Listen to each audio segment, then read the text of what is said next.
My parents gave my pumped breast milk to my sister's puppy while my baby cried from hunger. The puppy needs nutrients, Mom said. Formula exists, stop being selfish. My baby was hospitalized. They had no idea what was coming next. The freezer was empty. I stood there at 2 a.m., my engorged breasts aching, feeling like my world had just collapsed around me. The basement was cold and damp, with that persistent musty smell that had become the backdrop to my new reality as a single mother. Water stains decorated the ceiling like abstract art, and I could hear mice scurrying behind the walls.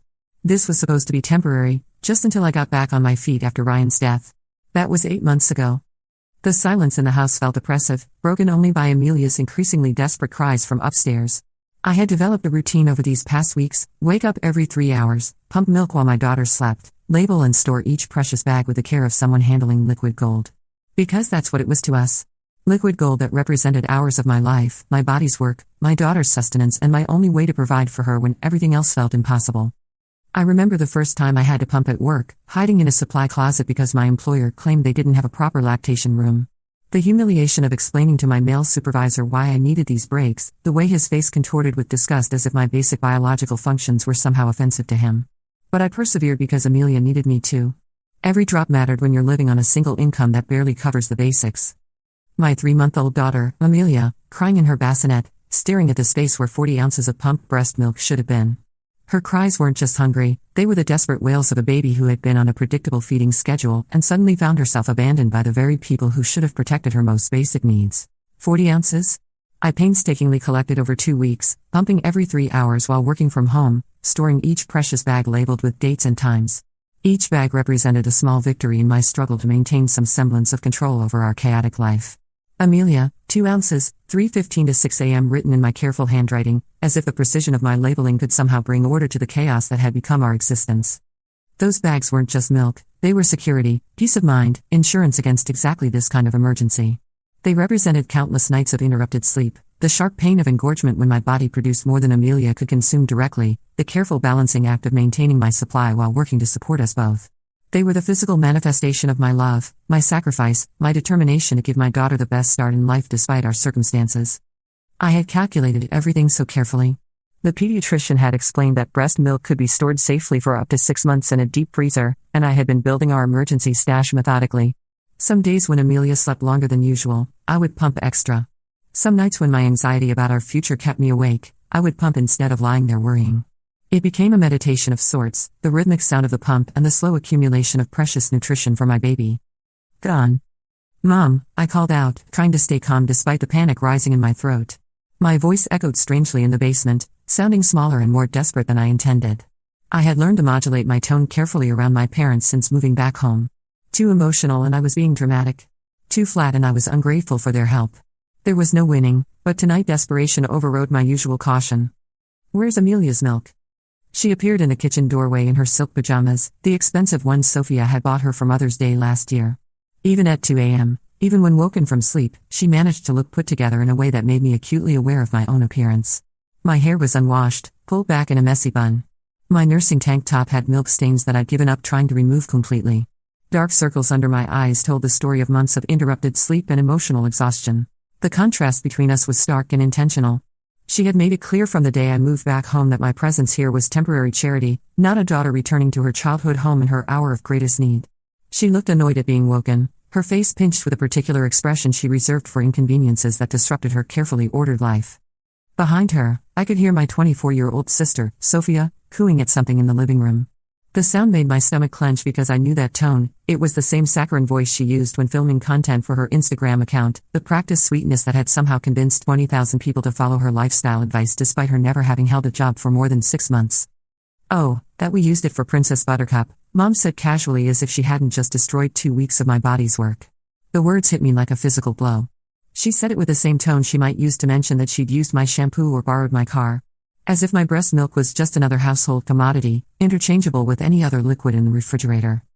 You? What? My voice came out strangled, barely recognizable as my own. The words seemed to hang in the air between us, and for a moment I wondered if I had misunderstood. Surely my mother, a woman who had breastfed 2 children herself, couldn't have just told me that she had given my baby's food to a dog. Surely there was some explanation that would make this make sense. Sophia read that breast milk is great for puppies' immune systems, my mother continued, as if this was the most reasonable thing in the world. As if the fact that my sister had read something, probably on some mommy blog or wellness Instagram account, was sufficient justification for stealing food from her granddaughter. Princess Buttercup has been having tummy troubles, and the vet bills are astronomical. This was a natural solution. Natural solution. The phrase echoed in my head as I tried to process what she was saying. My baby's specially crafted nutrition, pumped from my own body at great personal cost and discomfort, was being described as a natural solution for my sister's designer dog's digestive issues. The same dog that ate premium organic kibble that cost more per month than I spent on groceries for myself. I thought about all the sacrifices I had made to build up that milk supply. The extra calories I forced myself to eat even when I had no appetite, because I knew my body needed fuel to produce milk. The gallon of water I drank every day, setting reminders on my phone so I wouldn't forget. The way I had to avoid alcohol completely, not even able to have a glass of wine to take the edge off my grief and stress. The medications I couldn't take for my postpartum depression because they weren't compatible with breastfeeding. All of that sacrifice, all of that careful attention to my body's needs so that I could provide for my daughter, and they had poured it into a bowl for a dog. I couldn't breathe. The basement suddenly felt smaller, the walls closing in around me. My chest tightened and I could feel that familiar sensation of panic rising up from my stomach. This was what a breakdown felt like, I realized dimly. This was the moment when the careful control I had maintained since Ryan's death finally cracked and shattered. Princess Buttercup was Sophia's new teacup Yorkie, a $3,000 impulse purchase she made last month after seeing a similar dog on a celebrity's social media. The irony wasn't lost on me that this dog had cost more than I made in 2 months at my work-from-home customer service job, and yet somehow my family had convinced themselves that I was the financial burden in this household. A dog that wore designer clothes and had its own Instagram account with 20,000 followers. Sophia had spent more on the dog's wardrobe than I had been able to spend on maternity clothes during my entire pregnancy. The dog had a custom-built bed that cost $500, a collection of sweaters for different seasons, and a weekly grooming appointment that cost more than my grocery budget. The Instagram account at Princess Buttercup Living had become Sophia's full-time obsession. She spent hours staging photo shoots around the house, turning every room into a backdrop for content about luxury pet lifestyle and treating your fur baby like royalty. She had quit her part-time job at a boutique 3 months ago, claiming that her influencer income was sufficient to support her lifestyle. What she hadn't mentioned was that our parents were supplementing that income substantially. I had watched with growing resentment as the dog received the kind of attention and care that my daughter was denied. When Princess Buttercup had a minor stomach upset last week, Sophia had rushed her to an emergency vet and spent $800 on tests and treatments. When Amelia had a fever and I couldn't afford the co-pay for an urgent care visit, my mother had suggested I wait it out and give her Tylenol.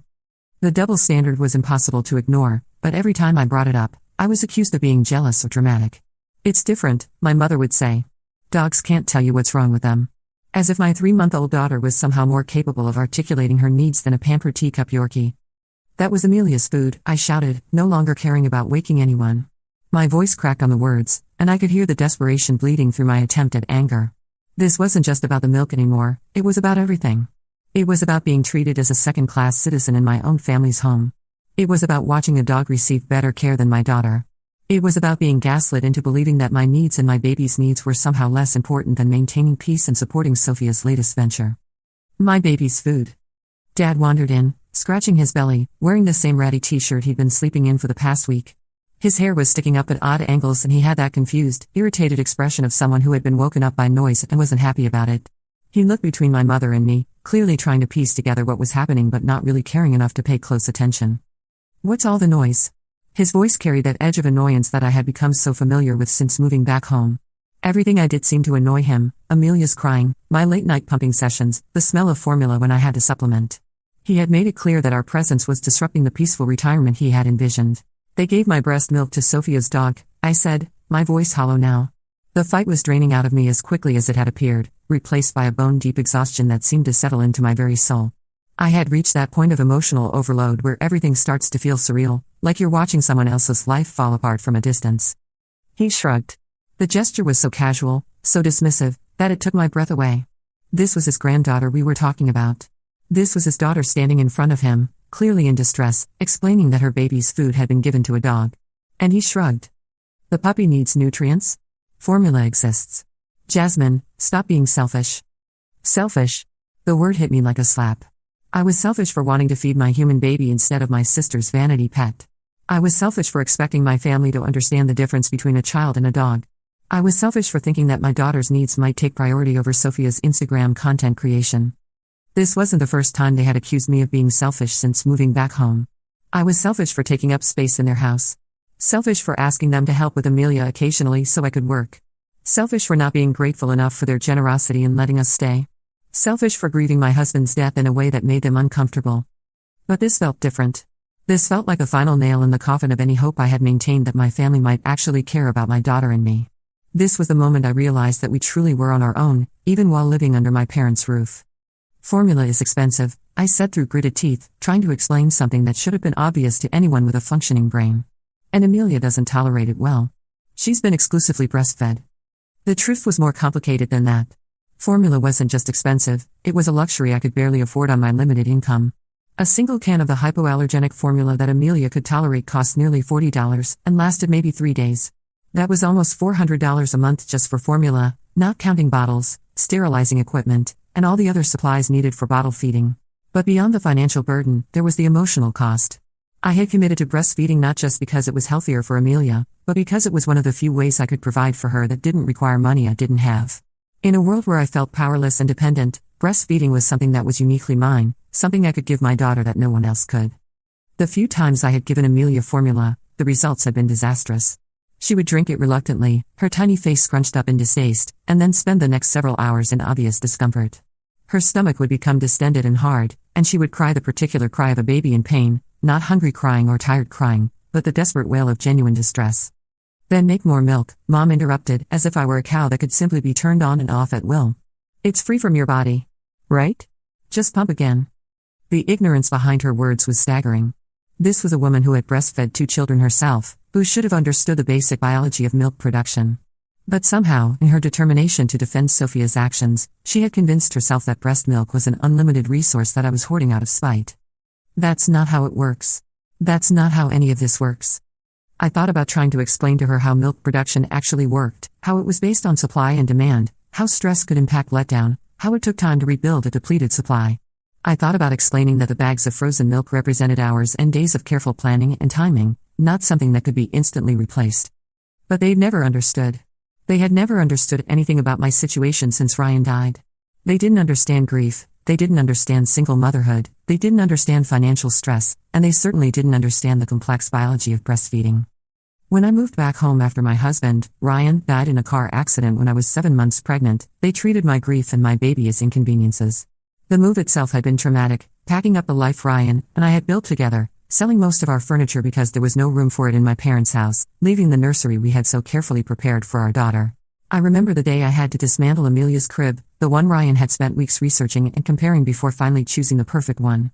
He had been so excited about putting it together, so proud when he finished it and stepped back to admire his work.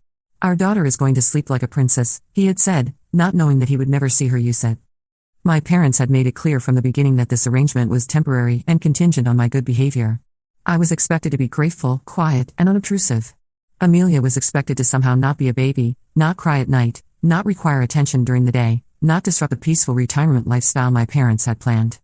It had been 5 months since Ryan's death, 2 months of finishing my pregnancy alone, and 3 months of navigating new motherhood while grieving and living in my childhood home.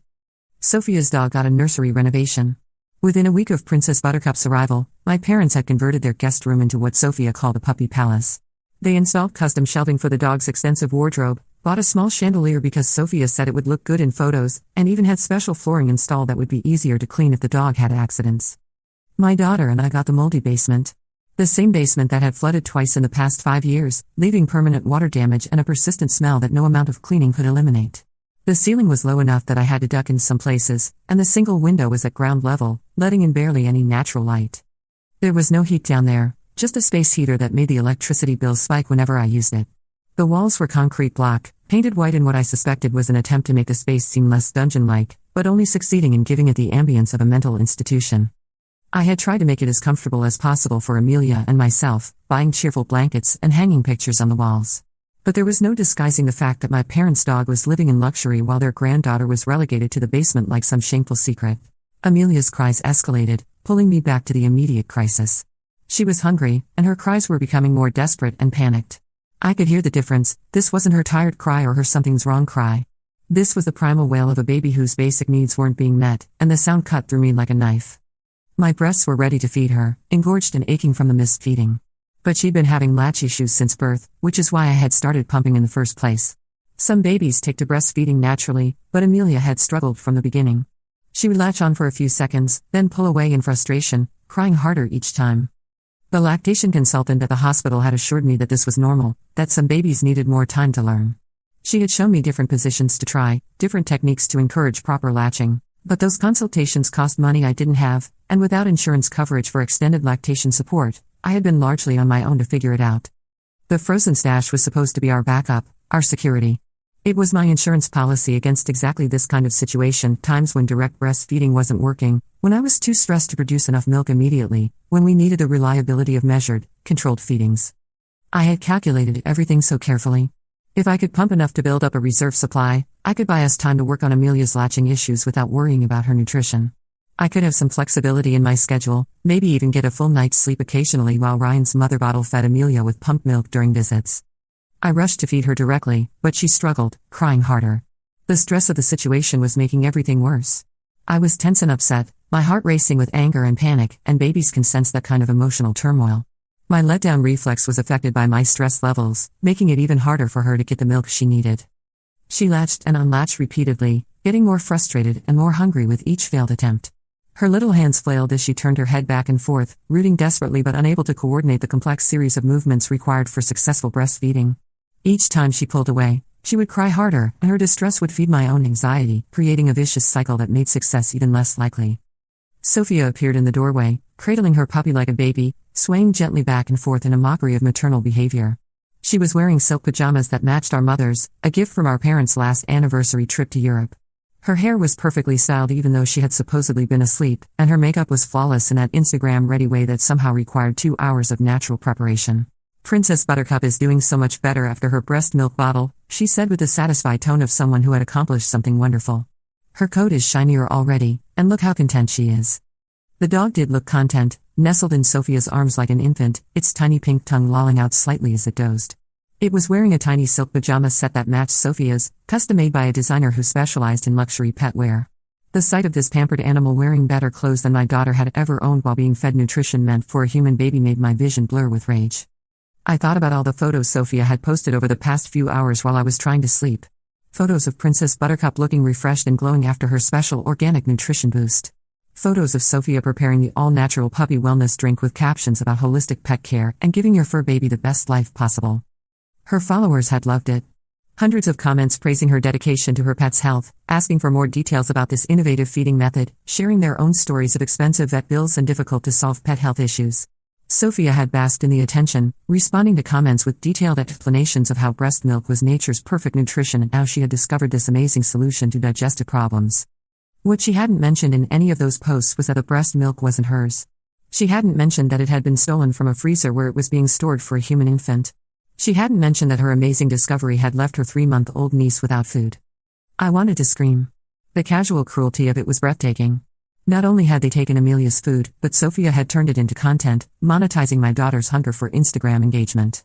She had built her entire brand around the illusion of luxury and caring, and somehow stealing from a baby fit perfectly into that narrative. Instead, I grabbed my keys, my hands shaking with a combination of adrenaline and exhaustion. The car Ryan and I had bought together 2 years ago, back when we were planning for a future that would never come. It needed new tires and the air conditioning didn't work, but it was paid off and it ran, which made it one of the few reliable things left in my life. The drive to the 24-hour pharmacy was a blur of streetlights and empty roads. It was 3 a.m. now, and the city felt like a ghost town. I kept thinking about Ryan, wondering what he would have done in this situation. He had always been the one to handle conflict with my family, smoothly deflecting their passive-aggressive comments and creating boundaries that protected our relationship. "Your family loves you," he used to say, "but they have a funny way of showing it sometimes." He had a gift for seeing the best in people, even when they didn't deserve it. I wondered if he would have been able to find some way to make this situation make sense, some way to preserve family relationships while still protecting Amelia. But Ryan wasn't here, and I was learning that my family's love came with conditions that I was no longer willing to accept. The 24-hour pharmacy had 1 can of the special formula Amelia could tolerate, sitting lonely on a shelf that usually held a dozen different varieties. The hypoallergenic formula, the kind specifically designed for babies with sensitive stomachs and digestive issues. The kind that cost almost 3 times as much as regular formula and was always in short supply because so few stores bothered to stock it. One can, $38.47 with tax. The cashier, a tired-looking woman probably working her second job to make ends meet, didn't make eye contact as she rang up my purchase. I wondered if she had children, if she understood the desperation behind buying formula at 3 a.m.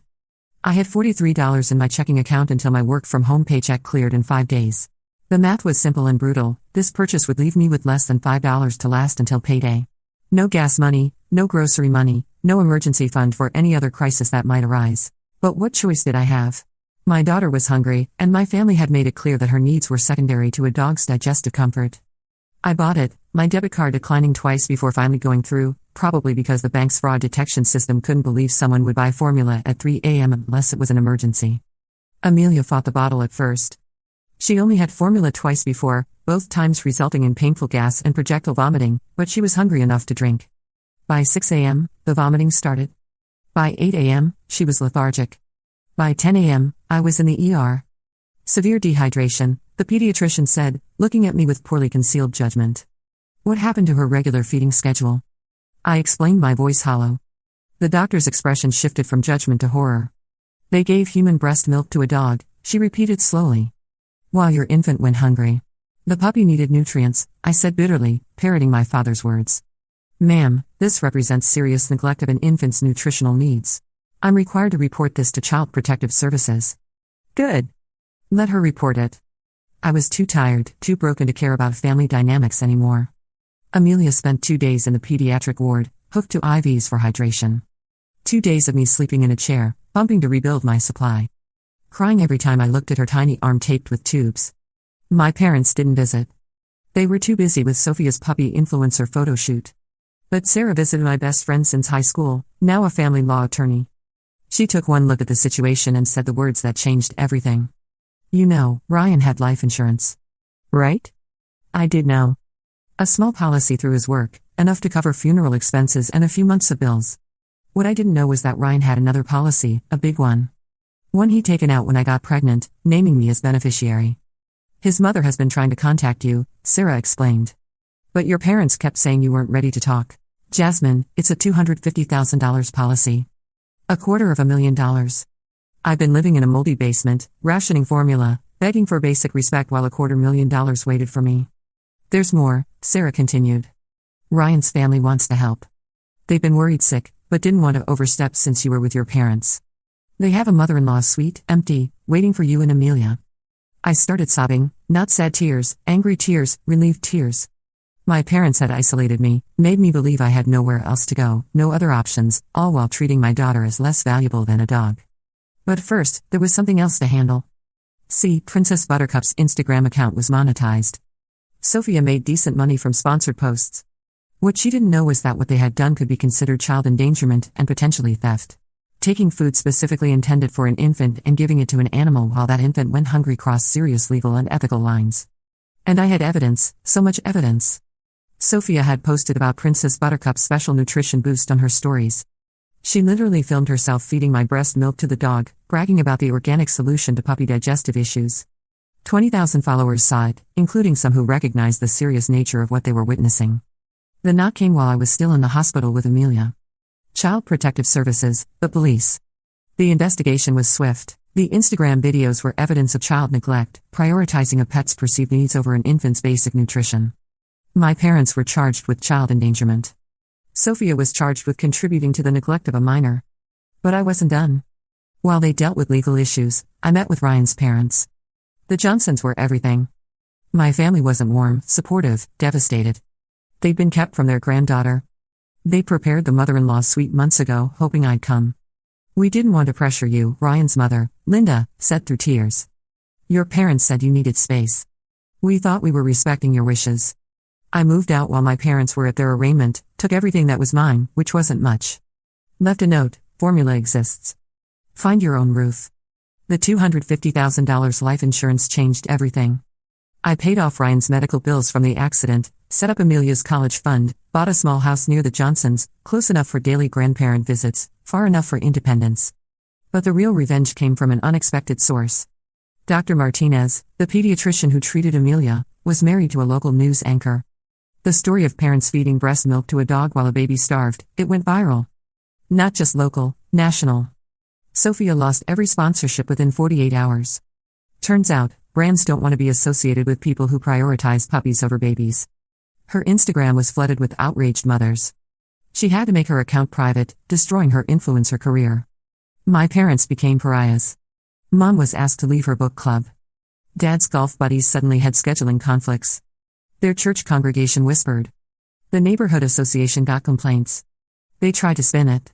Posted about how they were just trying to help both babies. The comments section destroyed them. Screenshots of Sophia's videos spread across parenting groups, dog lover forums, and medical professional pages. Everyone was horrified. The legal consequences were severe. They got probation for child endangerment, but a civil suit was what broke them. I sued for the value of the breast milk. Yes. It has monetary value, about $3 per ounce. The medical bills from Amelia's hospitalization and emotional distress. The judgment was $50,000. They had to sell their car to pay it. Sophia had to rehome Princess Buttercup. The court deemed her unfit for animal ownership. The puppy went to a family that promised never to feed it human bodily fluids. Sophia ugly cried through the whole proceeding, but there was more coming. Ryan's employer reached out. There'd been a paperwork delay. Ryan had actually increased his life insurance policy when I got pregnant, but the additional coverage had been held up in processing. The additional $100,000 cleared the same week my parents had to take out a loan against their house to pay for Sophia's mounting legal fees and their own financial obligations. They'd already mortgaged it once to pay for Sophia's various business ventures, all failed influencer schemes. I could have helped them. I had $350,000 total now. I could have covered their legal fees, made it all go away. Instead, when their house eventually went up for sale due to their financial difficulties, I made an offer. Cash. Then I donated it to a nonprofit that provides housing for single mothers escaping difficult situations. Mothers who need a safe place where their baby's food won't be taken for pets. The opening ceremony was beautiful. We converted my old basement room into a playroom for children. The room where Princess Buttercup had her nursery became an actual nursery for human babies. My parents' master bedroom was turned into a lactation support center complete with industrial breast pumps and freezers for milk storage. I named it Amelia's house. My parents had to drive by it every day from their studio apartment to their court-mandated community service, had to see the sign, had to watch other families thrive in the space where they valued a dog over their granddaughter. Sophia works at a pet store now. Not a fancy one. The kind as part of a big box chain. She's not allowed to have social media as part of her probation.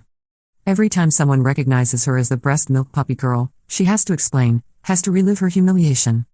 My parents work too. Mom stocks shelves at a grocery store. Dad does night security. They can't retire. All their savings went to legal fees and failed attempts to salvage their reputation. They sent one letter. 6 months later, not an apology, they still insisted they'd done nothing wrong. Just complaints about how I'd overreacted and ruined their lives over a little milk. I had that letter framed. It hangs in my office at a nonprofit I started with part of the insurance money. An organization that provides free breast pumps, lactation support, and freezer storage for mothers who can't afford them. We've helped hundreds of families. Every time a mother cries with relief because she can feed her baby, I think about that night standing at an empty freezer. My daughter hungry. My parents choosing a dog. They chose a puppy over their granddaughter. So I chose to build something from their cruelty. Chose to ensure no other mother would stand at an empty freezer, desperate and alone. Amelia is 2 now, thriving, meeting every milestone. She calls Linda grandma and spends weekends learning to bake cookies and tend gardens. She's surrounded by love, real love, not the conditional kind that ranks you below a teacup Yorkie. Last week, we were at the park when I saw my mother. She was sitting alone on a bench, aged years and just months, watching families play. She saw us, saw Amelia toddling around, giggling, calling mama as she showed me a dandelion. Our eyes met. For a moment, I saw something that might have been regret, might have been realization of what she'd thrown away for her golden child's whims. Then Amelia tumbled into my arms, and I turned away. We had somewhere to be.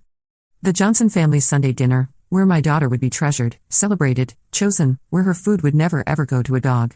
They had no idea what was coming next. Neither did I that night at the empty freezer. But desperation and a mother's rage are powerful motivators. They gave my babies food to a puppy. In return, I gave their house to mothers who understood that babies come first. Always. Seems fair to me. The milk was just the beginning. The real loss was the granddaughter they'll never know. The family they demolished for Instagram likes and a dog's shiny coat. Hoped Princess Buttercup was worth it. Spoiler, she wasn't.